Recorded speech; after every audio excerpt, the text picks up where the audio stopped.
Food is at the center of so many cultures. Sunday dinner brings families together. Brunch has become a great way to catch up with friends. And happy hour is the top choice for building camaraderie in the workplace. With so much of our social life revolving around food, can you imagine what it would be like to dread each and every meal? That's exactly what it feels like for people with an eating disorder called avoidant restrictive food intake disorder, or ARFID. People with ARFID may limit the amount of food they consume or refuse to eat certain nutrients or even cut out entire food groups. The disorder is often misunderstood, but Dr. Cameron Eddy explains it's much more extreme than simply not liking food. It's not just picky eating. It's sort of much broader than that. So it's people who are limiting the volume or variety of foods that they're eating in a way that really interferes with their overall well-being, so their physical or mental health. Eddy is an associate professor of psychology at Harvard Medical School and co-director of the Eating Disorders Clinical and Research Program at Massachusetts General Hospital.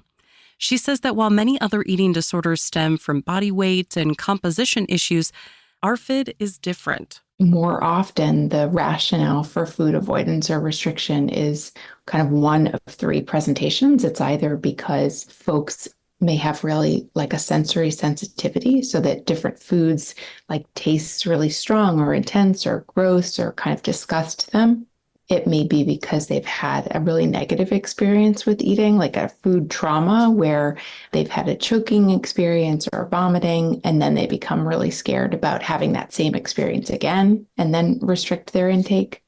Or it could be people who just kind of don't find food to be that rewarding, people who don't get hungry and they maybe don't enjoy eating and find it to be kind of a chore. Cassidy Arvidson falls into this group. The idea of wanting to eat is a completely foreign concept to her. I have a hard time imagining what it's like to have an appetite. I really don't understand how people have cravings or are excited to eat something. Like, to me, that is so foreign. I'm like, what? Because eating is such a chore for me because I have such a low appetite. I do not care about eating. I'm never like, oh my God, I'm so excited about this. And though our society tends to glorify weight loss diets and extreme workout plans, Arvidson says having an appetite is a privilege she dreams of one day having. Though we don't yet have all the research needed to fully understand this condition, Eddy believes that there's some sort of biological predisposition for developing ARFID. It could be as simple as having a naturally low appetite or a higher sensitivity towards textures and tastes. The condition can also be triggered by a traumatic experience with food or a negative situation during a meal. Taken together, this leads to them having sort of a host of negative feelings and predictions about the consequences of eating. And that can look really different for different people. So it could look like eating will always be unpleasant. I'm not going to enjoy it anyway. It could be, I'm going to have a really scary experience, like I'm going to choke on something. It's going to taste awful. It could be folks who are kind of feeling like all new foods are going to taste disgusting. They're all different. I don't never know if I'm going to like it anyway. And then in turn, that leads to significant food avoidance and restriction, which can easily lead to nutrition deficiencies, low weight, and sometimes feeding tube dependency. Aside from the health aspects of ARFID, Arvidson says the condition can be extremely isolating. Dating is really, really difficult. It's so social. Everyone wants to go out for a dinner or drinks, birthday parties, work events, and everyone has an opinion on how you eat, what you eat, how much you eat, how little you eat. In general, people with ARFID love consistency. They want to know what to expect in every bite, from color and texture to temperature and taste. I don't eat anything cold. Room temperature or warm is the only foods that I eat. Color-wise, this is really common overall with ARFID in general, but I do relate to this as well, is a lot of my food that I eat are beige colored or tannish/yellowish. So bread, chips, pasta, all that they're very similar in color. She also prefers to snack on chips, popcorn, or crackers throughout the day, rather than have big meals. Making sure that the texture is consistent is another major factor. Arvidson says that many people with ARFID struggle to eat meats, fruits, and vegetables, since each piece can differ drastically from the next. I do not eat any fruit. I couldn't even tell you what the experience of eating fruit is like because I've never had it. I'm so scared of it. When you get a container of berries, none of them are the same. None of them are the same shape. Some of them have like bigger or smaller. And I think the size also influences the taste sometimes. They can be squishy, they can be more hard. And so those are just inconsistencies. And people with ARFID, like I said previously, really love consistency with their food. So if you think of like a potato chip, most potato chips, regardless of size, are the same flavor, same consistency. And if there is a quote unquote deformity within like the potato chip, like say there's like a burnt piece, you can literally just like take it off and it doesn't affect the other pieces. Despite the fear that Arvidson feels, many people are comfortable openly teasing or mocking her condition. What they often don't understand is that for many people with ARFID, eating anything outside of their safe foods is one of the scariest things they could do. Imagine that you are being faced with whatever your biggest fear is daily. That's kind of what it's like for someone with ARFID. The condition was only officially recognized as a diagnosis in 2013, but Eddie says it's been around for much longer.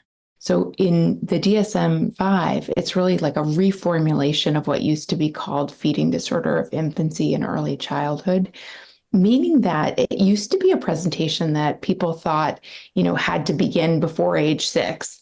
And we didn't really talk about it beyond age 6. But the truth is, people with ARFID don't outgrow their picky eating after age 6. And in fact, it often kind of becomes more entrenched over time. And so it's a new diagnosis in that it's a new naming of this presentation, but really it's recognition of something that's been around for quite a long time. Arvidson was diagnosed a couple years ago during her stay in an inpatient treatment center and has since gained thousands of followers on social media by talking about her ARFID experience. While she's not so optimistic about her chances of total recovery, Arvidson says the best treatment she's had so far has been hypnotherapy. I see the most benefit for avoidant and restrictive, the two subtypes I have, because you are directly speaking to the subconscious mind, is where obviously all my beliefs around food are located.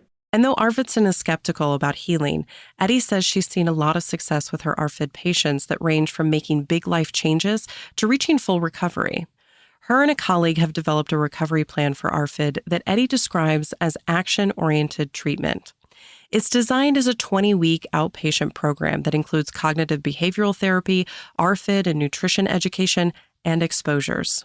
And exposure really means getting practice with things that they've been avoiding to help them get, build skills and build mastery, and then decide themselves kind of which foods they're ready to move from tasting to incorporating, and then broadening their diet.